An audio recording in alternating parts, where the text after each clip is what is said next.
पहले तो मुलाकातें ही नहीं हो रही थीं, लेकिन चले अब बराह रास्त मुलाकात ना सही, लेकिन सलमान सफदर साहब को फ्रेंड ऑफ द कोर्ट मुकर्रर किया जाना और फिर अदालत में एक तवील रिपोर्ट उनकी तरफ से पेश होना, सेहत पर एक अमूमी इत्मीनान का इजहार किया जाना, इस सबको किस तरह से देखते हैं? क्या हवाओं का रुख पलट रहा है और चले डायरेक्ट मुलाकात फैमिली से या अपने वकला से ना सही, फ्रेंड ऑफ द कोर्ट के जरिए ही सही?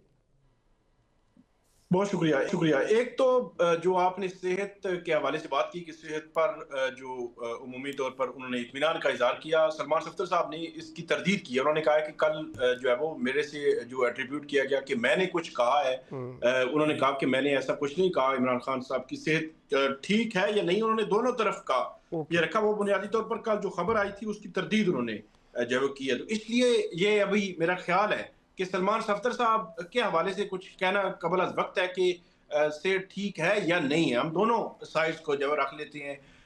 दूसरी तरफ जो आप बात कर रहे हैं, यकीनी तौर पर एक गैर मामूली डेवलपमेंट है और ये अचानक ये डेवलपमेंट जो है हमारे सामने आई कि तकरीबन 4 फरवरी को अचानक जो केसेस मुकर्रर होते हैं, 9 फरवरी के लिए जो केसेस पुराने केसेस हैं, इनमें गैर मौसर केसेस भी हैं।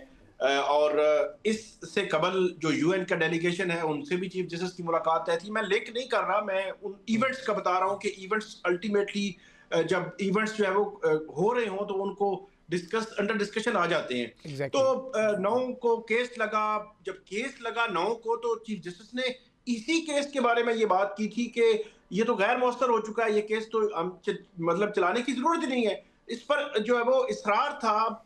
जो खोसा साहब हैं, सरदार लतीफ खोसा, जो इमरान खान साहब के वकील है, उन्होंने कहा नहीं ये गैर मौसर नहीं हुआ। और इसमें 23 अगस्त 2023 की एक रिपोर्ट भी है कि आपने लिविंग कंडीशन पे, उस वक्त इमरान खान साहब अटक जेल में थे, तो लिविंग कंडीशन पे रिपोर्ट मंगवानी थी।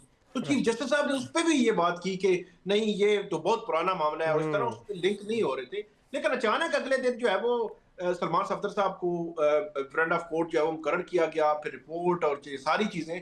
मेरा ये ख्याल है कि अल्टीमेटली ये मामला अब किसी एंड की तरफ जो है वो हमें जाता हुआ नजर आ रहा है। क्योंकि एक चीज तो बड़े क्लियर है कि अगर फर्ज करें कि इमरान खान साहब की मेडिकल कंडीशन पर सवालात आ जाते हैं और कल की रिपोर्ट जो है वो सामने आती है सुबह 9 बजे, तो उसमें फिर अल्टीमेटली सुप्रीम कोर्ट कोई ना कोई ऑर्डर तो करना पड़ेगा।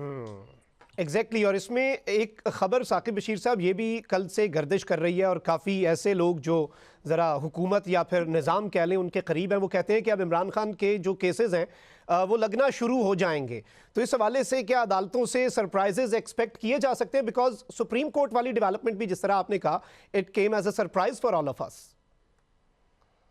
अभी तो मेरे ख्याल में कल का हमें वेट करना होगा कि कल सुप्रीम कोर्ट का मूड किस तरफ जाता है, सुप्रीम कोर्ट क्या करती है। क्योंकि बाकी अदालतों से केसेस के हवाले से हमने भी ट्वीट्स पढ़ी हैं, लोगों के ब्लॉग्स जो है वो उस पर वो बात कर रहे हैं कि कोई एनआरओ की बात कर रहा है, कोई मुख्तलिफ जो है वो इस हवाले से दावे जो वो कर रहा है।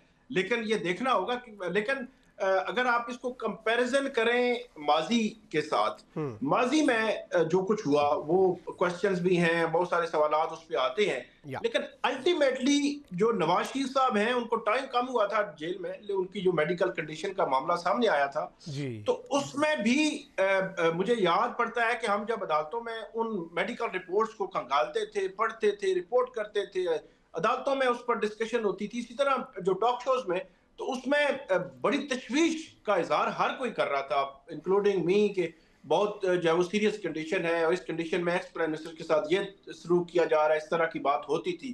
फिर अल्टीमेटली जब चीजें वो बाहर चले गए, बाहर जाकर कुछ और सिनेरियो जो है वो हमारे सामने आया, तो इसका मतलब हमें ये अखज़ हम कर सकते हैं कि अगर माजी में ये हुआ कि जो हमें पिक्चर स्क्रीन पे नजर आ रही थी ऐसा नहीं था, तो आज भी ऐसा हो सकता है। एग्जैक्टली ये एक पॉसिबिलिटी है और इसमें फिर हो सकता है कि सुप्रीम कोर्ट भी पूछ ले नवाज शरीफ साहब वाले टाइम के मुताबिक कि इनकी गारंटी कौन देगा।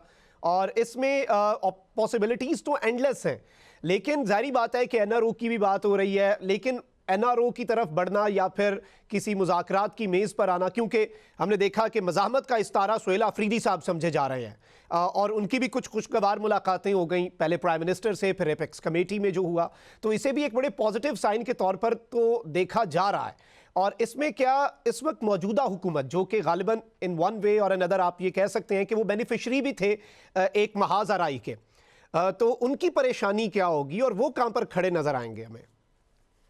यकीनी तौर पर हुकूमत जो है कुछ ना कुछ तो सोच रही होगी। जो जिस किस्म का एपिसोड जो है इमरान खान साहब की आंख के मामले में हुआ, 5 रोज के बाद उसको डिस्क्लोज किया गया। वजीर जो है वो हमारे सहाफ़ियों के साथ उन्होंने बाकायदा उन्होंने पूछा, ऑफ द रिकॉर्ड पूछा, वो तरदीद करते रहे, ऐसा कुछ नहीं हुआ। 5 दिन के बाद उन्होंने तस्लीम किया।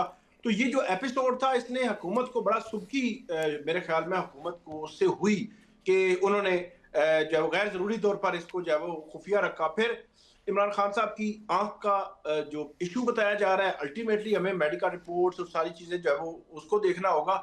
एक जो चीज है वो बड़ी इंपॉर्टेंट है जी। मेरे ख्याल में, वो माजी के साथ उसको हम कंपैरिजन नहीं कर सकते। कुल मिला के नवाज शरीफ साहब ने 10 माह की जेल काटी थी 2 केसेस में, मुख्तलिफ औकात में। जी। तो यहाँ पे सिचुएशन मुख्तलिफ है। यहाँ पे 2.5 साल हो गए इमरान खान और साहब को, वन गो एक में। दफा भी वो एडमिट नहीं हुए, किसी जी। हॉस्पिटल में एडमिट नहीं हुए। अभी भी यही बताया जा रहा है, इस तरह की खबरें आ रही हैं कि अभी भी इशू उनका सिर्फ आंख का है और आंख में उनकी जो बिनाई है उसका जो है वो इशू आ रहा है। और उसके उनके डॉक्टर्स ये कह रहे हैं कि जिस जो बीमारी का नाम लिया जा रहा है इसके इलाज जो है वो पेन्स में नहीं है।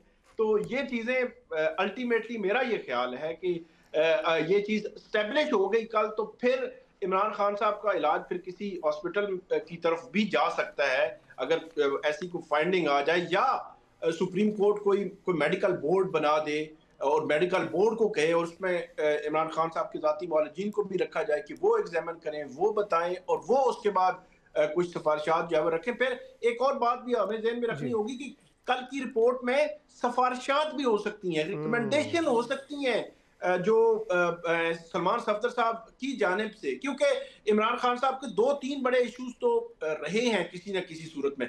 अखबार टीवी जो है उनका राइट है कि वहां पे जो बेटर क्लास है उनको होती है। तो माजी में हमने देखा कि बाद औक़ात अखबार टीवी वो मिलती रही है सहूलत, लेकिन बाद औक़ात बंद भी होती रही है। इसी तरह जो दूसरा इसमें मामला है वो कैद तन्हाई तो नहीं है।